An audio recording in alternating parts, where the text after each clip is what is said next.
اسمي بن داود الجنيدي. عندي تدخل اليوم بمناسبة اليوم العالمي للجودة في 2024 في الموضوع نتاع المسؤولية الجماعية أو الإنسانية المجتمعية. ما هو تأثيرها على القيمة الإضافية في المؤسسات؟ وهذا الموضوع أعتقد أنه عنده أهمية كبيرة بالنسبة لنجاح المؤسسات وترقياتهم الاقتصادية.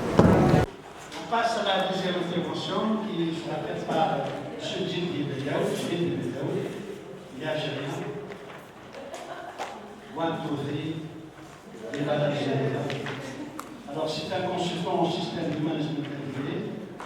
Il est ingénieur d'ENI, école polytechnique. Il est né à la Suède. Il accompagne les entreprises dans leur démarche de certification. Il est consultant en responsabilité sociétale. Il est consultant auprès de l'ONUDI. Il est consultant auprès de l'ISO. Il est consultant auprès de. Il a renforcé les capacités de l'INO, c'est l'Institut algérien de la normalisation, etc. Il est aussi membre du prix algérien de la qualité, de la belle qualité, etc. À vous la parole.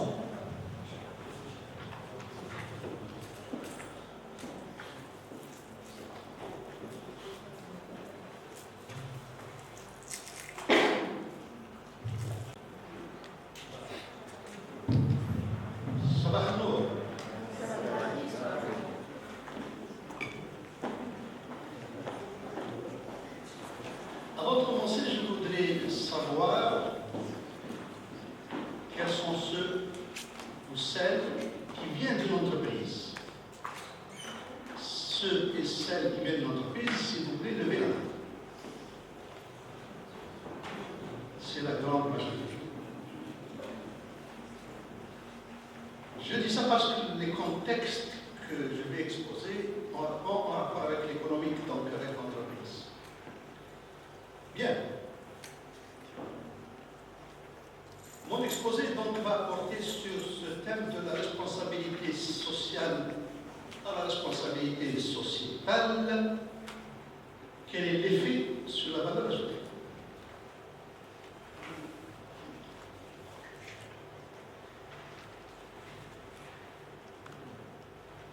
Vous voyez suffisamment au fond?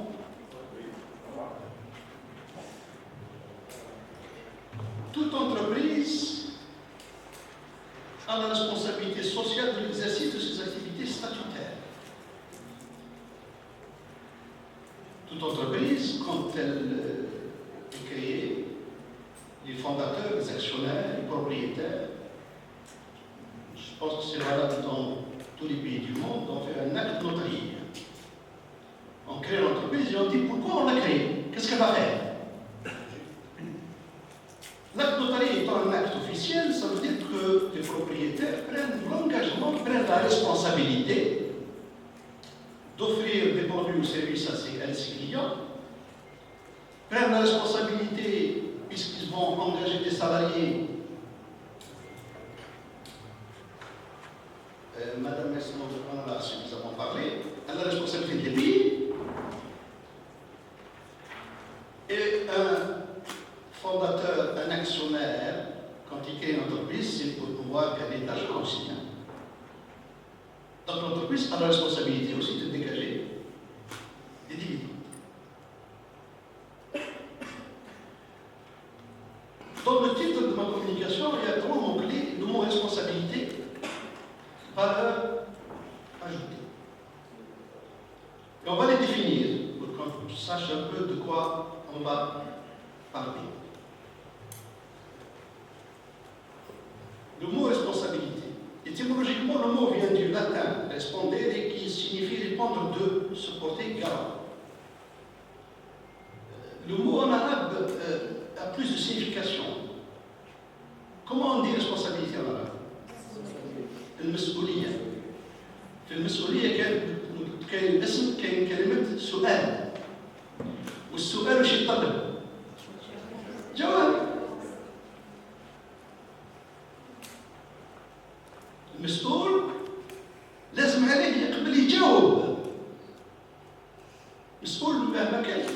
الوظيفة في مؤسسة أو في إدارة أو في منصب سياسي، ما دام يقبل المسؤولية يقبل يسأل.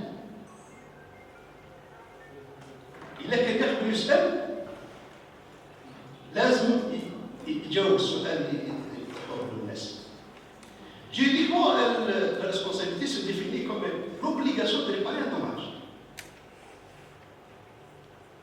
En assurance, d'ailleurs, il y a une assurance de responsabilité civile. Dans les assurances voitures, je parle, même les industries.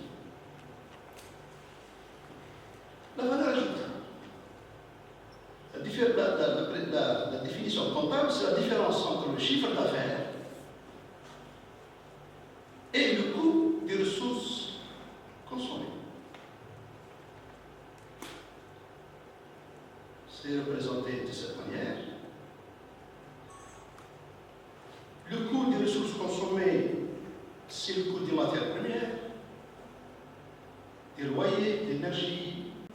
La valeur ajoutée, elle permet, quand on dégage une valeur ajoutée, c'est-à-dire une fois qu'on a retiré du montant, du chiffre d'affaires, tout ce qu'on a consommé pour faire ce produit qu'on a vendu, ou ce service qu'on a vendu, cette valeur ajoutée permet de payer des salaires, des impôts, de financer des investissements et de payer des bénéfices.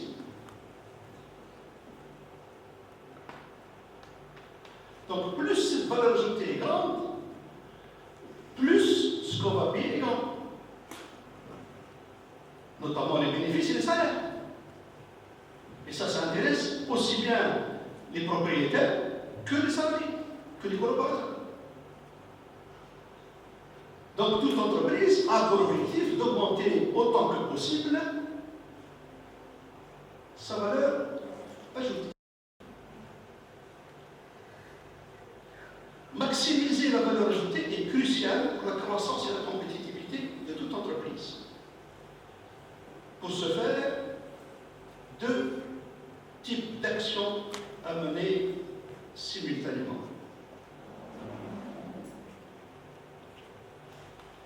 Baisser le coût des ressources consommées et augmenter le chiffre d'affaires.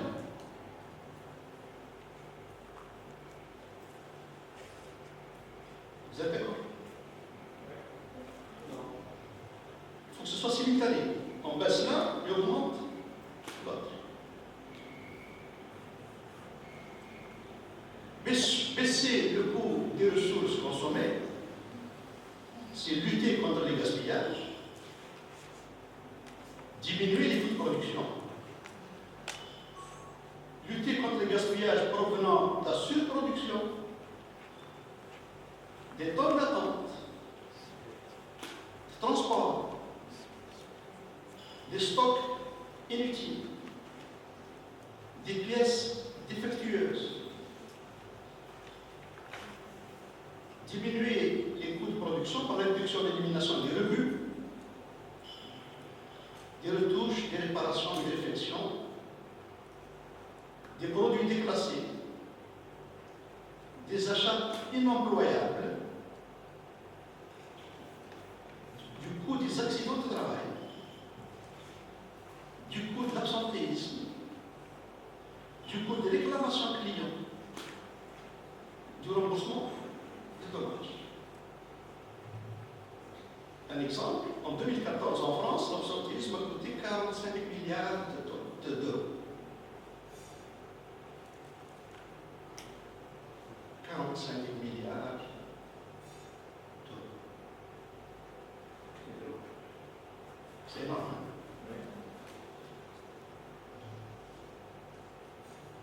Augmenter le chiffre d'affaires, c'est accroître la satisfaction client et répondre à des exigences de plus en plus élevées de ses clients.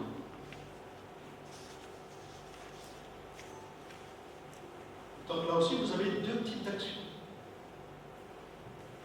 Augmenter la satisfaction client et répondre à des exigences de plus en plus élevées.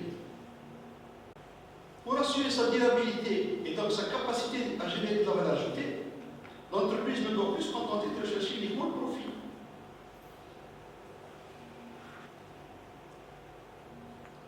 Ça veut dire qu'elle ne doit plus chercher uniquement à augmenter la satisfaction client. qu'elle cherche à répondre aussi à ces exigences de plus en plus élevées. Évoluant dans un environnement de plus en plus complexe, elle fait face à de multiples risques. Les risques environnementaux, les risques climatiques, dont les effets on les voit maintenant tous les jours. Le dernier cas, c'est ce qui s'est passé à Valence. Les risques sociaux, les risques économiques, les risques juridiques.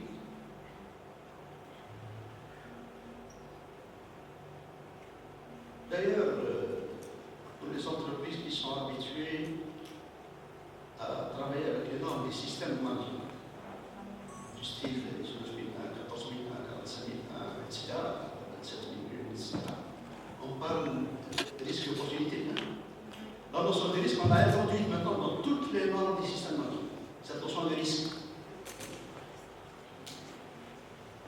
Un exemple de risque environnemental pour l'entreprise, en avril 2010, la plateforme pétrolière de la société BP a été à l'origine d'une marée noire au large de la Nouvelle-Calédonie aux États-Unis.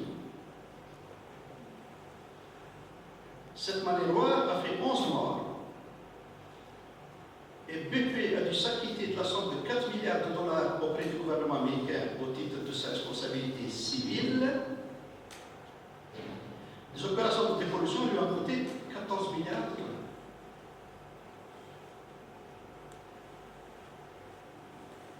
Parce qu'un accident sur une plateforme qui s'est traduit par une pollution marine, et voilà ce que ça coûte.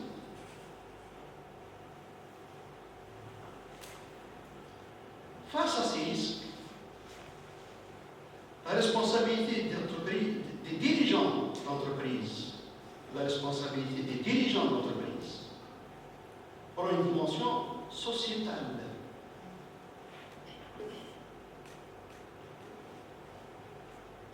La norme internationale ISO 26000 est un outil privilégié à la disposition des dirigeants sociaux d'assumer leurs responsabilités sociétales. J'ouvre une parenthèse ici, juste pour vous donner l'origine de cette norme, parce que c'est important. C'est parti de Chine. Il y a cela 30 ou 40 ans, les responsables politiques de la Chine, c'est Deng Xiaoping, je crois, ils avaient raisonné de la manière suivante. Les Chinois, sur le plan politique, disaient que l'essentiel, c'est qu'on assure un bol de riz à chaque Chinois. Le gouvernement, c'est ça l'objectif du gouvernement. Ils se sont rendus compte même, cet objectif-là, c'était difficile d'atteindre. Ils se sont dit, on va séparer le politique de l'économique. On va garder le Parti communiste unique et on va ouvrir l'économie. C'est ce qu'ils ont fait. Et quand ils ont ouvert l'économie, ils ont tout ouvert, tout.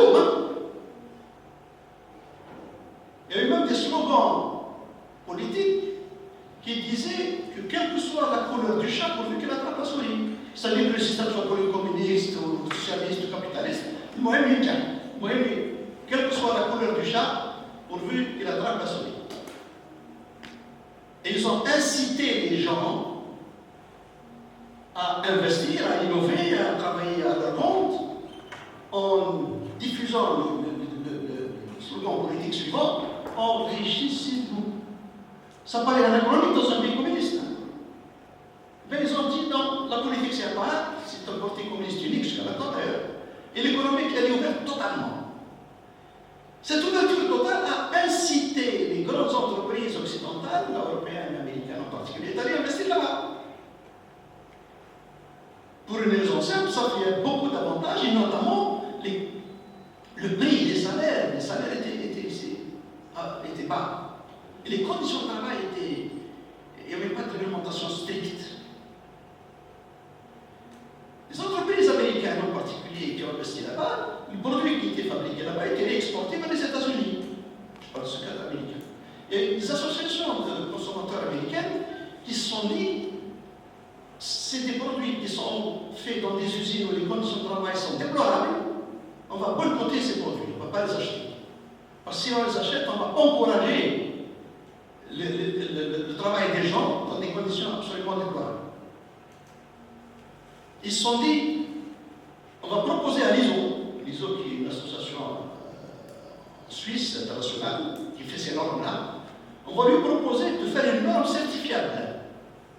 Comme ça, on va obliger les entreprises qui exportent vers les États-Unis à partir de la Chine d'être certifiées. Ils n'ont pas mis ISO 26000, ils ont dit la référentiel.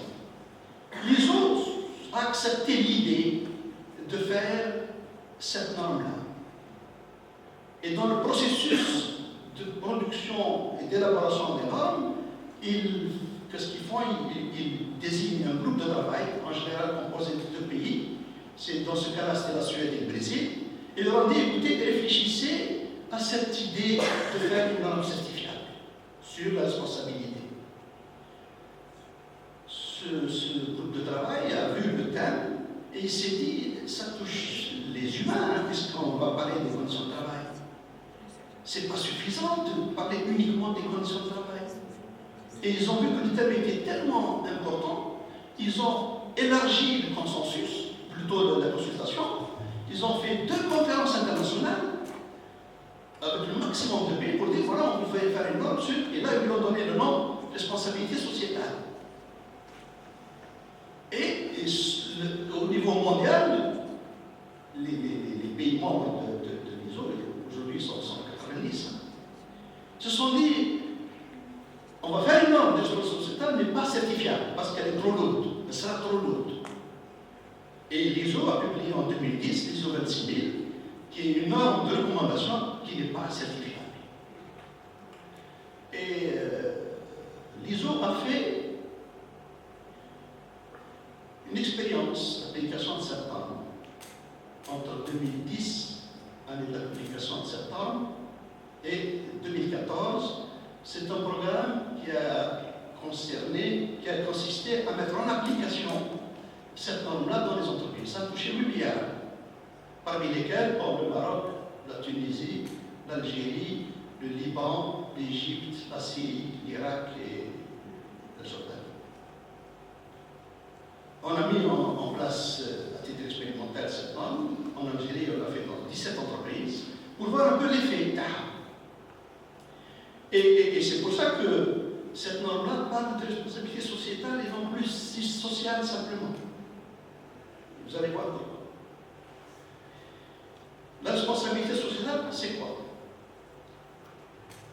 La norme ISO 26000 l'a définie comme étant c'est la responsabilité d'une organisation, quelle qu'elle soit, ce n'est pas spécifiquement économique, vis-à-vis des impacts de ses décisions et activités sur la société et sur l'environnement, se traduisant par un comportement éthique et transparent.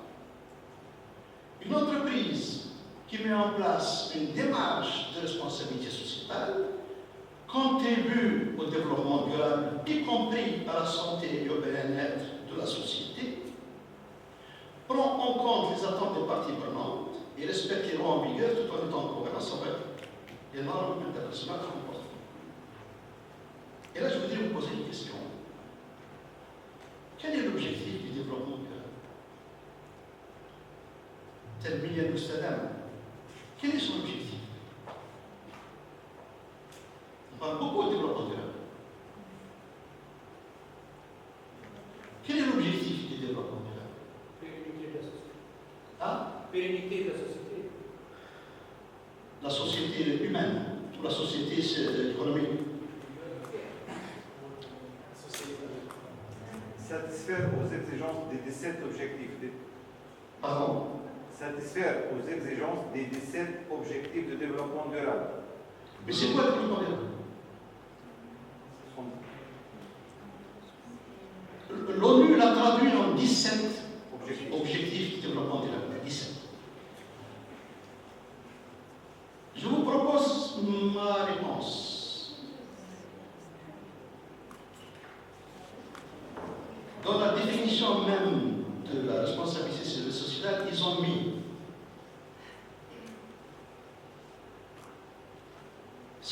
vert. Ce qui est écrit en vert, c'est quoi? Bien-être de la société. Bien-être de la société. Moi, je comprends le développement durable comme l'objectif idéal, c'est de viser à atteindre le bien-être des humains, où qu'ils soient. C'est ça l'objectif du développement. Ils l'ont mis d'ailleurs dans la définition.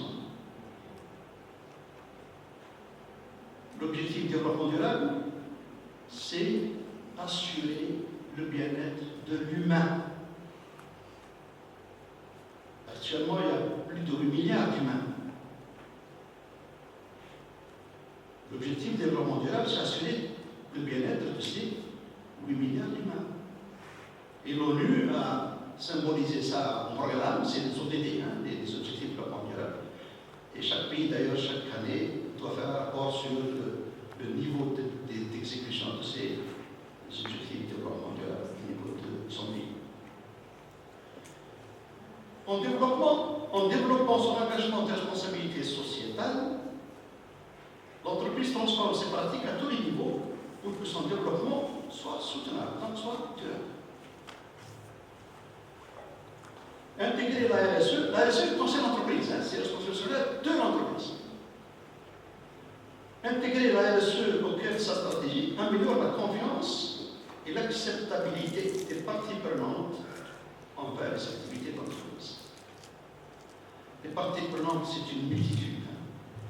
En commençant par les salariés, les actionnaires, l'État, les voisins, les clients, les fournisseurs, c'est tout ça les parties prenantes. De plus en plus d'appels d'offres intègrent des critères RSE, responsabilité sociétale des entreprises, qui pèsent dans le choix des fournisseurs. La RSE contribue à la performance globale de l'entreprise et devient ainsi une question de survie. De survie.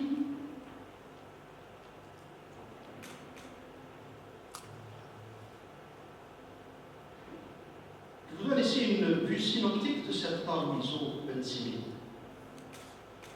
Et le cœur de cette norme, c'est les 7 questions centrales. 7 questions centrales. D'ailleurs, les rédacteurs de cette norme, il y a le chiffre 7, 7 principes, 7 questions centrales, 7 jours de la semaine, et 7 cieux. Je ne sais pas s'ils ont choisi le chiffre 7 par un contenu autre que mathématique. Quelques recommandations pertinentes de cette norme ISO 26000 parmi les 37 domaines d'action. Dans le domaine d'action, conditions de travail et conditions sociales. Ce que recommande la norme, ce que je vais vous lire ici, c'est ce que recommande cette norme ISO 26000, responsabilité sociétale. Donc une entreprise qui met en place cette norme, elle lui recommande d'assurer des conditions de travail décentes en ce qui concerne les salaires, donc des salaires décents, une durée de travail, un repos hebdomadaire, les congés, la santé et la sécurité, la protection de la maternité, la possibilité de concilier travail et responsabilité familiale, dans toute la mesure du possible, respecter les traditions et coutumes nationales et religieuses. Sur ce point précis, je vous donne l'exemple en Algérie. Je pense que ça peut être valable aussi en Tunisie. En Algérie, nous avons des régions qui ont, dans une certaine période de l'année, notamment au printemps, ils ont des fêtes locales.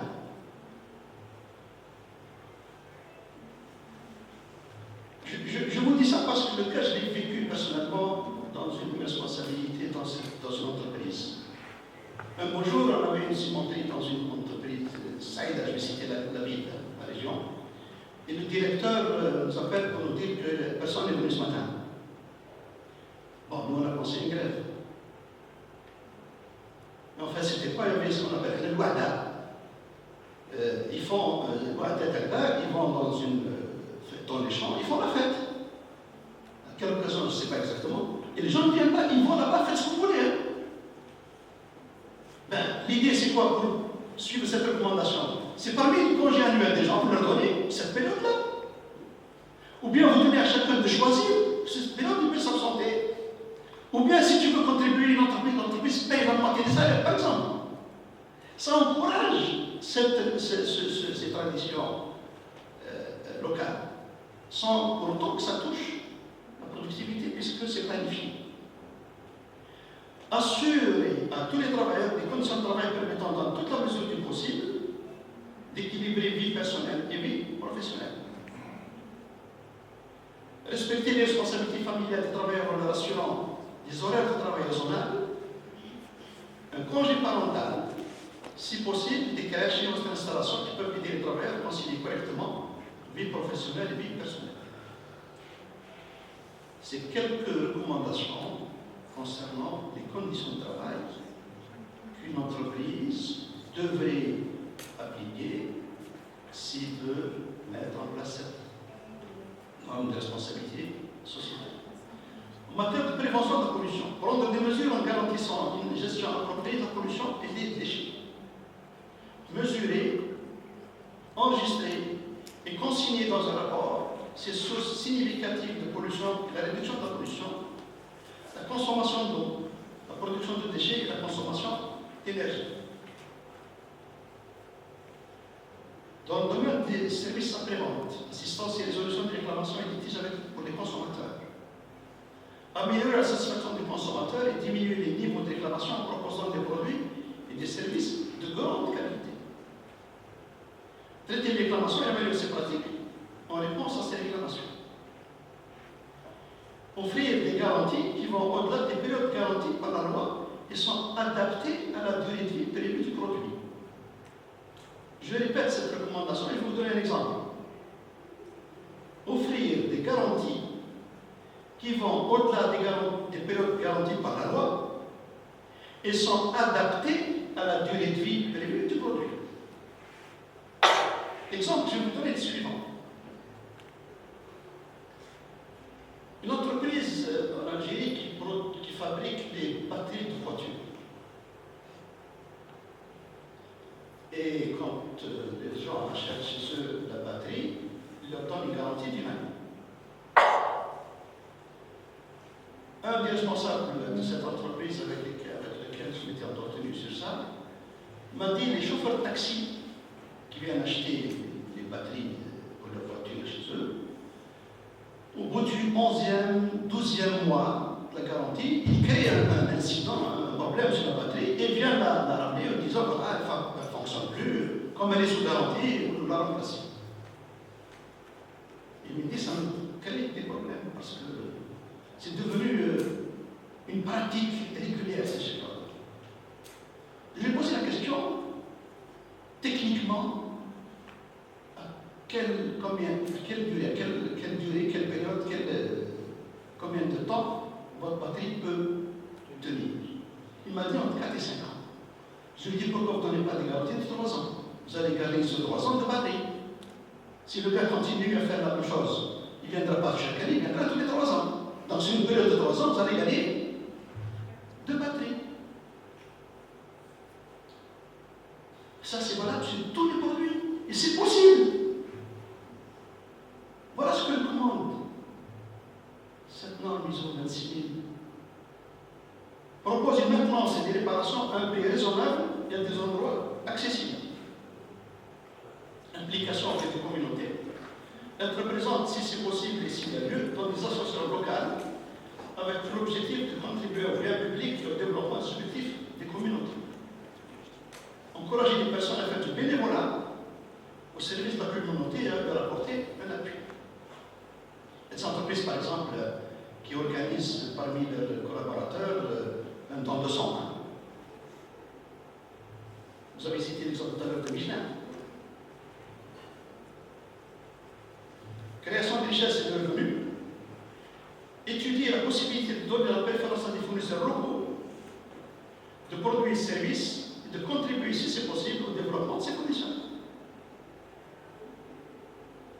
Étudier les initiatives à prendre pour renforcer la capacité des fournisseurs locaux à contribuer à la chaîne de valeur et leur opportunité en portant une attention particulière aux groupes défavorisés au sein de la communauté. La responsabilité sociétale des entreprises permet de faire des clients des consommateurs et non pas simplement des consommateurs. Effet de la responsabilité sociétale sur la valeur ajoutée. D'après une étude conduite auprès de plus de 500 entreprises au Royaume-Uni, les politiques environnementales ont permis à 37% d'entre elles de réduire leurs coûts opérationnels, notamment grâce à des campagnes anti-gaspillage concernant la consommation d'énergie.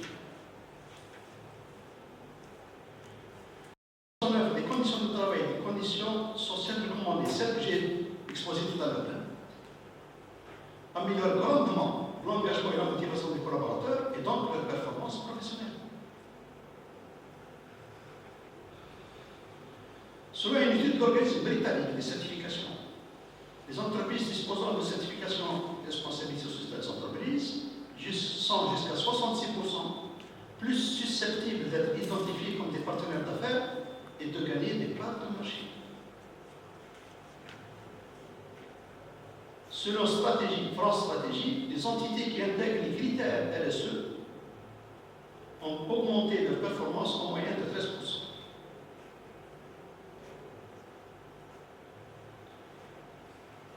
Et je termine en vous posant une question.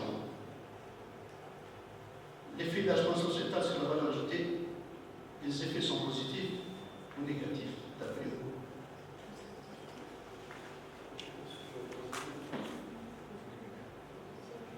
Les effets de la responsabilité sociétale sur la valeur ajoutée sont, d'après vous, positifs ou négatifs?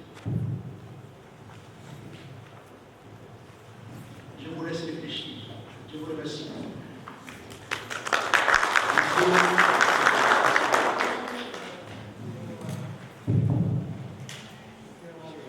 Merci, Sylvie. Je vous propose de changer l'intitulé de votre intervention ainsi, si vous le permettez. Chercher l'équilibre personnel avec l'équilibre professionnel. C'est un peu ça. C'est dit là-dedans. Est-ce que c'est bien ça? C'est une partie. D'ailleurs, c'est dit. Oui, je sais. L'équilibre entre vie personnelle et vie professionnelle. Parce que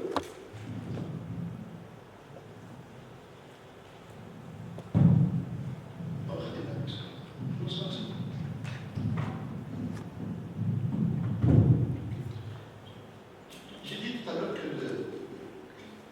j'ai posé la question quel est l'objectif du développement durable, et personnellement j'ai dit que ça vise le bien-être humain. Cette norme ISO 26000 est d'une très très grande importance. Toutes les normes des systèmes de management qui ont été publiées après 2010, c'est la publication ISO 26000, ont pris cette norme-là. Et je vais prendre un exemple très simple. Dans toutes les normes des systèmes de management publiées après 2010, toutes ces normes-là ont intégré pour la première fois la notion de leadership. Et pourquoi elles ont intégré la notion de leadership? Parce qu'on parlait avant de la direction. Ça veut dire qu'on a dit que la direction, les responsables d'une entreprise doivent avoir une dimension de leader. Mais c'est quoi un leader? C'est quoi un leader d'après vous? C'est quoi? Un manager, on sait ce qu'il c'est. C'est quelqu'un qui fait faire le travail, qui le contrôle, qui le suit, qui le vérifie, qui sanctionne après. Un leader, c'est quelqu'un qui fait aimer le travail. Le comportement n'est pas le même entre un manager classique et un manager leader. Parce que faire aimer le travail, c'est un comportement différent du manager simple. Et quand on fait aimer le travail, vous connaissez tous la formule, quand on aime, on ne compte pas. Quand on aime dans le travail, qu'est-ce qu'on ne compte pas? Le temps, les efforts. Et on dit aussi que quand on fait quelque chose qu'on aime, on ne travaille pas. Qu'est-ce qu'on fait? On s'amuse. Donc l'effet est considérable. L'effet est considérable. Et pour répondre à ta suggestion, concilier vie personnelle et vie professionnelle, personnellement, j'applique le principe physique action-réaction, il y a le principe physique action-réaction à la sociologie. Vous donnez du bien aux gens, ils vont vous répondre par du bien. Vous leur donnez du mal, ils vont vous répondre par du mal. C'est physique. Alors faites-leur du bien.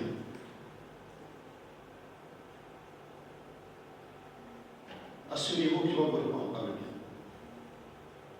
Et nous avons une culture musulmane qui incite à cela. Je prends un exemple extrêmement simple. Il est recommandé dans notre culture que quand quelqu'un vous dit bonjour, comment vous devez lui répondre? Par une formule plus longue. C'est bien ça. Ça veut dire que vous avez du bien. 1 gramme, vous répondez par 2 grammes. On incite les gens à un sourire. C'est dans notre culture également. Et le sourire est contagieux. Quand vous voyez quelqu'un sourire, automatiquement, vous allez sourire. C'est pour ça que si une entreprise arrive à concilier, ou faire concilier chez ses collaborateurs la vie personnelle, la vie professionnelle, elle contribue à la création du bien-être et elle contribue en conséquence au développement de cette entreprise-là. Merci. Merci. Alors, il offre sur l'attestation et son trophée, c'est Jésus de Zalioba.